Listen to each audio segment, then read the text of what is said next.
చెప్పండి అంటే ఏంటి మీరేం చెప్పాలనుకుంటున్నారు? చెప్పు బిడ్డ నిన్న నైట్ అయితే అన్నయ్యతో అయితే మమ్మీ మాట్లాడింది మంచిగానే. అన్న ఈ టైంకి వస్తా అంటే కరెక్ట్ టైంకి వస్తుండే అన్న. ఏ అంటే టైం ఏ టైం కంటే ఇది జరిగి నైట్ 9 ఆ టైంలో జరిగింది కదా. అయిందంట ఇది. మమ్మీ ఏమో 8:30కి అట్లా కాల్ చేసింది ఈ టైంకి. మాకు అసలు తెలియదు. 9 కి అట్లా స్విచ్ ఆఫ్ అయింది అనుకుంటా ఫోన్. నైట్ 9 నుంచి ట్రై చేస్తూనే ఉంది కాల్.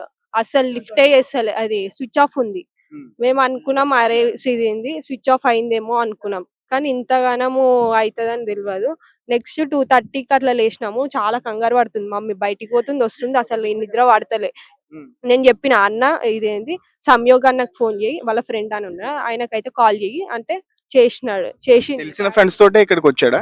తెలిసిన అంటే వేరే వేరే ఫ్రెండ్స్ తోని, ఈయన మాకు క్లోజ్ ఉంటుండే కొంచెం అన్నతో క్లోజ్ ఉంటుండే. ఆ అన్నతో మాట్లాడినే ఆ అన్నకుట ఏం తెలియదు అంటే ఇన్ఫర్మేషన్ ఏంది.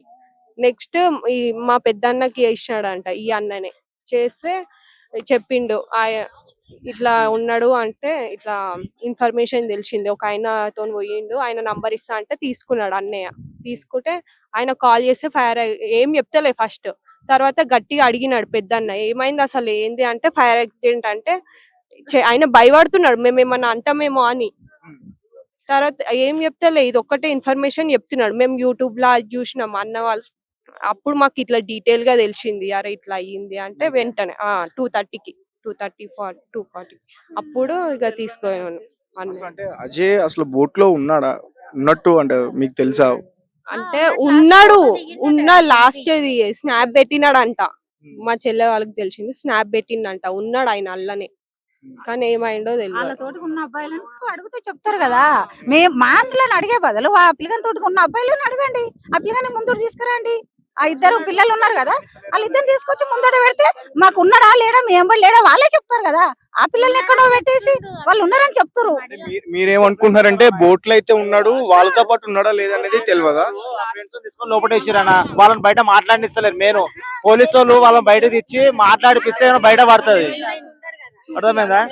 వాళ్ళు బయటకి తీసుకొచ్చి మాట్లాడితే కనుక మనకు క్లియర్ తెలియదు. వాళ్ళు బయటకు రాణిస్తలేరు మెయిన్ వాళ్ళని. పొద్దున బయటకు రానిచ్చిరు మాట్లాడిచ్చిరు, తర్వాత లోపలనే నడుస్తుంది అది. అస్సలు వాళ్ళని పొద్దున కనబడరు, ఇప్పుడు మళ్ళీ కనబడతలేరు వాళ్ళు. ఇక పోలీసులు అడిగితే మాకు ఏం చెప్తలేరు వాళ్ళు. వాళ్ళ నుంచి ఒక్కడే బయలుదేరాడా లేకపోతే ఇంటికి అంటే ఎవరైనా ఫ్రెండ్స్ వచ్చి తీసుకెళ్ళి? ఇంటి నుంచి అయితే ఒక్కడే వెళ్ళినాడు. మళ్ళీ బయట నుంచి తీసుకుపోయినాడు అనుకుంటా ఇద్దరు ఫ్రెండ్స్ ని. కానీ కాలేజ్ ఫ్రెండ్స్ అయితే అవును కాలేజ్ ఫ్రెండ్స్, ఇంటికాడ ఫ్రెండ్స్ అయితే ఎవరిని తీసుకోలేడు. ఎందుకంటే ఇన్ఫర్మేషన్ మాకైనా తెలుస్తుంది. అది నాకు తెలిసి పొద్దు నుంచి పోలీసులు గానీ ఇక్కడ ఉన్న సిబ్బంది గానీ వాళ్ళు ఏమంటున్నారు, మీకు సహకరిస్తున్నారా? వాళ్ళ ఫ్రెండ్స్ ఉన్నారన్న ఇంకా ఇద్దరు, మొత్తం ముగ్గురు వచ్చారు. ఒకరు మావాడు మిస్, ఇంకా ఇద్దరు ఫ్రెండ్స్ ఉన్నారు. ఫ్రెండ్స్ బయట వచ్చేసి పోలీస్ స్టేషన్కి వచ్చారు. పొద్దున మాకు కనిపించారు, మళ్ళీ తర్వాత వాళ్ళు కనబడతలేరు మాకు. వాళ్ళు ఏదైనా బయటికి వచ్చి మనకు ఏమైంది అనేది వాళ్ళకి తెలుసు క్లియర్.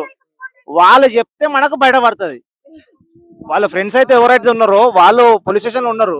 వాళ్ళు బయటకు వచ్చి మనకు అసలు రాత్రి ఏమైనది అనేది వాళ్ళు క్లియర్ గా చెప్పాలి. ఎన్నో అనుమానాలు ఉన్నాయా మీకు? ఇప్పుడు మీరే చెప్తున్నారు కదా బోట్ లో ఉన్నాడు అని. ఇప్పుడు మునిగిపోయడం అని చెప్పేసి ఇప్పుడు ఆల్రెడీ గాలింపు చర్యలు చేస్తున్నారు కదా. ఇంకా వాళ్ళ ఫ్రెండ్స్ తో అంటే ఎలాంటి విషయాలు మాట్లాడడానికి? ఇప్పుడు ఫ్రెండ్స్ మామూలు క్యాజువల్ గా వచ్చేస్తారు, ఏదో మామూలుగా వచ్చారు మా అది బర్త్డే అట్లా వస్తుంది, మామూలుగా వస్తాడు తిరుగుతాడు, పోతాడు కదా వస్తాడు కదా అని అనుకుంటాం. కానీ ఇట్లా అయితే దానికి తెలియదు కదా. అట్లా ఇప్పుడు ఉన్నారు ఇద్దరు మనుషులు ఉన్నారు, వాళ్ళతో మాట్లాడితే మనకు ఇన్ఫర్మేషన్ బయట పడుతుంది. వాళ్ళని బయట రాణిస్తలేరు పోలీసు వాళ్ళు. ఫస్ట్ మాట్లాడారా ఎవరన్నా మీరుతో? పోలీసులు వాళ్ళతో ఇక్కడికి వచ్చే వాళ్ళు ఇప్పుడు గాలింపు చర్యలు చేస్తున్నారు కదా, వాళ్ళతో మాట్లాడారా? మాట్లాడినామన్న. వాళ్ళు ఏం చెప్తున్నారు అంటే ఇప్పుడు వెతుకుతున్నాము చూస్తున్నాము అంతే, ఏం చెప్పట్లేదు వాళ్ళు. ఎంతవరకు ఏం ఇన్ఫర్మేషన్ లేదు, ఏం లేదు మాకు. అట్లా చూస్తున్నా అంటారు. మేము మార్నింగ్ 5 నుంచి ఇప్పటి వరకు అసలు మాకు ఏ ఇన్ఫర్మేషన్ లేదు, ఎటువంటి ఇన్ఫర్మేషన్ లేదు.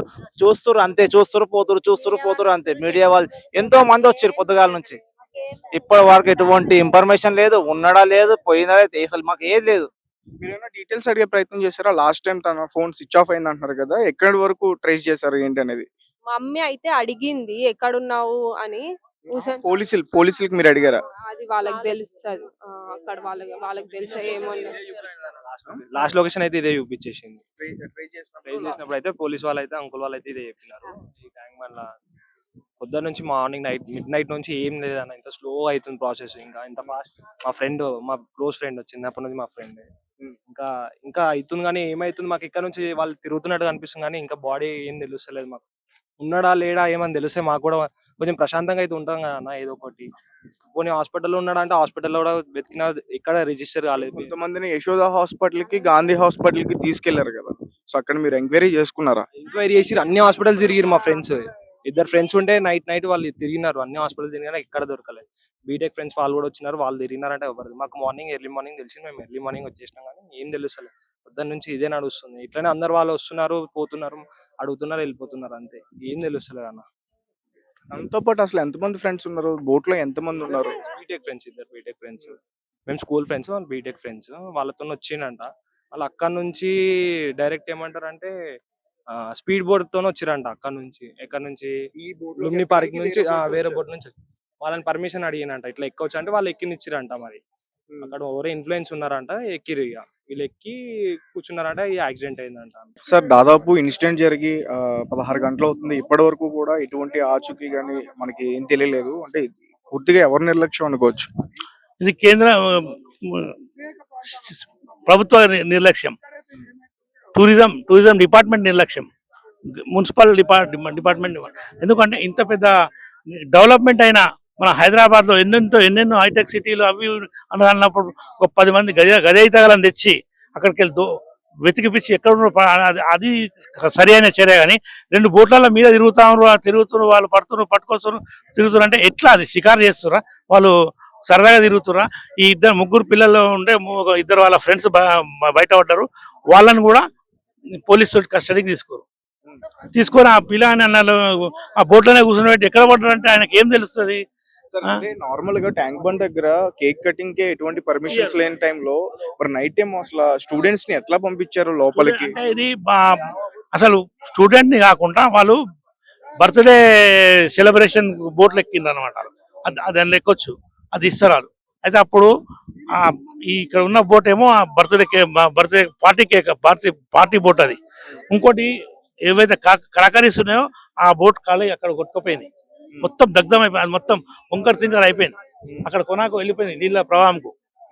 అట్లా అక్కడ దాన్ని అది ఇక్కడ నుంచి రాకెట్లు వాలుస్తారు కదా, అవి ఏదో బై మిస్టేక్ తనమని ఇక్కడ ఫైర్ అయింది. అంటే అజయ్ అసలు ఏ బోట్ లో ఉన్నాడు? ఇప్పుడు క్రాకర్స్ ఉన్న బోట్ లో ఉన్నాడా, బర్త్డే పార్టీ జరిగిన బోట్ లో ఉన్నాడు? ఆ బర్త్డే పార్టీ ఎందుకంటే పూర్తిగా దగ్ధం అంటున్నారు కదా, సో అందు గురించి అడుగుతున్నా.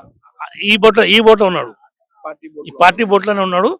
కొంతమంది ఇలా అది ఎక్కడ ఇప్పుడు అది కలెక్టర్ తెలుసుకుందామంటే ఆ ఇద్దరు పిల్లల్ని పోలీసు వాళ్ళు కస్టడీకి తీసుకోరు, వాళ్ళు చెప్పనిస్తలేరు, మాకు కూడా గెలవనిస్తలేరు. మరి ఏదో నిజం తెలుస్తుంది కదా అని వాళ్ళు బయట తెలియనిస్తలేరు. ఇప్పటి వరకు వాళ్ళతో మీరు మాట్లాడే ప్రయత్నాలు ఏం చేయలేదు? కుటుంబ సభ్యులతో కూడా? కుటుంబ సభ్యులతో మాట్లాడినాం, వాళ్ళని వాళ్ళ ఫ్రెండ్స్ తో మాట్లాడిస్తారు వాళ్ళు ఫోన్లో.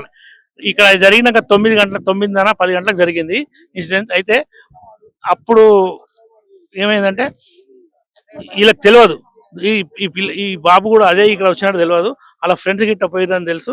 అయితే వాళ్ళ ఫ్రెండ్స్ ఏం చేసిరంటే వాళ్ళ మార్నింగ్ 3:30-4 గంటలకు వాళ్ళకి ఇన్ఫర్మేషన్, ఇట్లా మేము బోట్లో వచ్చినాం, ఇక్కడ చూసినాము, అది ఇట్లా అయింది, ఈ బోట్కు ఫైర్ అయింది, మేము ఇలా దొంకినాం, మాకు రిస్క్ టీం కాపాడేది, ఈయన మాత్రం ఆచూకీ లేదు ఇప్పటిదాకా అని చెప్తే అప్పుడు వాళ్ళు పోలీస్ స్టేషన్కి వచ్చి అక్కడ వచ్చి వీళ్ళు ఇది చేసుకుంటుంటే అప్పుడు మార్నింగ్ వీళ్ళు ఎఫ్ఐఆర్ బుక్ చేసుకొని, ఎఫ్ఐఆర్ కూడా ఈ ఇన్సూరెన్స్ కు బుక్ చేసారు బోట్ కలవడదని, తలిగిపోయిందని. ఈ పిల్లగాడు మిస్సింగ్ కేసు పెట్టలేదు వాళ్ళు ఇప్పటివరకు కూడా వేయలే. అంటే అసలు ఇన్సిడెంట్ ఎందుకు ఎవరి వల్ల జరిగింది అనుకోవచ్చు? అసలు స్టూడెంట్స్ ని నైట్ టైం అసలు బోటింగ్ కి ఎందుకు పంపించాలి? అదే ఇది భారత మాత ఇది మహారథి అయింది కదా, ఆ దానికి వాళ్ళ ఫ్రెండ్స్ ఉన్నారు, వాళ్ళు ఎవరో ఫ్రెండ్స్ అక్కడ తీసుకుంటారు కాబట్టి సార్. అంటే క్రాకర్స్ కాలుస్తారు కదా, కాలుస్తుంటే వీళ్ళు దగ్గరకు తీసుకొచ్చుకోరు బోట్ ని.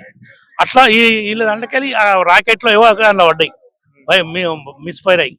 అప్పుడు ఈ బోట్ కూడా చెక్కది కదా, అది ఎగ్జామ్ చెక్కది పెట్రోల్ డీజిల్ ఉంటుంది కదా, దాని మని దీనికి కూడా అంటుకునే మంటలు. దీంట్లోకి వెళ్ళి ఇట్లా పట్టుకుని దుంకేసి కిందికి అందరూ బోట్ లో నుంచి దూకేశారు.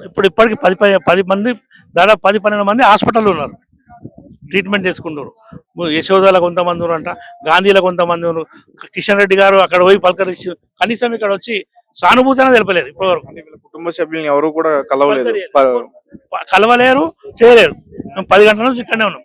నేను కిషన్ రెడ్డి గారు కూడా ఫోన్ చేసిన, అని ఇట్లా అయింది కదా మళ్ళీ మీరు అంటే లేదు అది అక్కడ అక్కడ ఆ బోట్లకు ఎవరు పొమ్మన్నారు అక్కడ పొమ్మన్నారు అంటే ముందు అక్కడ ఇక్కడ మీ ప్రోగ్రామ్ నడుస్తుంది పటాకులు క్రాకర్ కాలుస్తున్నప్పుడు మళ్ళీ వేరే బోట్లను పర్మిషన్ ఇవ్వద్దు కదా టూరిజం వాళ్ళు.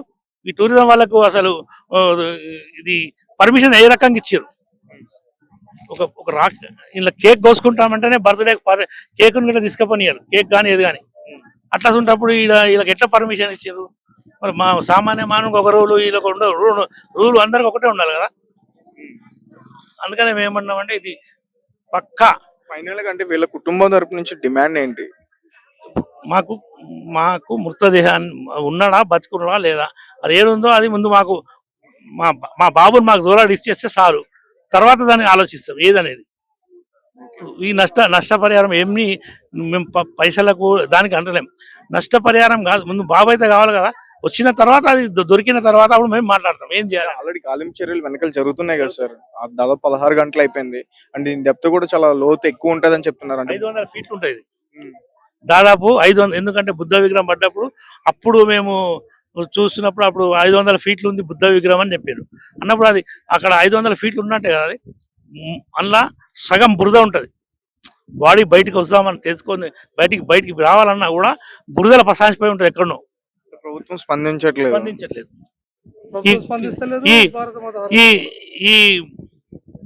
ఇప్పుడు ఇక్కడైనా గవర్నమెంట్ ప్రభుత్వం ఈ టూరిజం డిపార్ట్మెంట్ కానీ కిషన్ రెడ్డి గారు కానీ దీని మీద